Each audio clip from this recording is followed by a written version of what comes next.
Dani Pomanto resmi menjadi kader Partai Demokrasi Indonesia Perjuangan setelah diumumkan dalam rapat kerja daerah 3 PDI Perjuangan di Kota Makassar. Dani Pomanto menjadi kader PDI Perjuangan ditandai dengan pemakaian jaket partai yang disaksikan sejumlah petinggi partai PDI Perjuangan wilayah Sulawesi Selatan.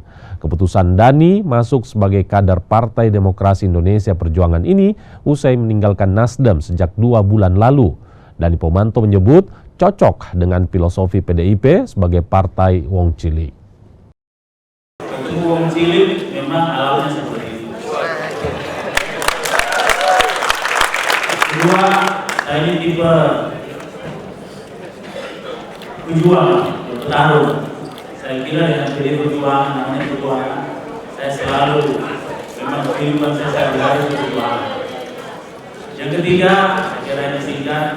Kenapa saya masuk PDI Perjuangan? Karena ini juga terbukti pada perjuangan.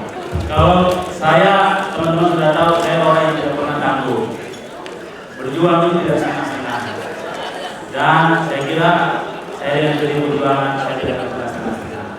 Saya akan berjuang terus. Tentunya apa yang kita ingin capai kalau tidak senang-senang harus menang.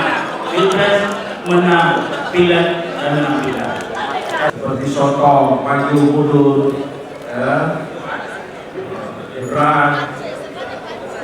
Kita butuh kader partai yang punya karakter ideologis. Tadi boleh jelaskan, dia hidup dengan saya kecil di bawah taruh air kita butuh yang positif.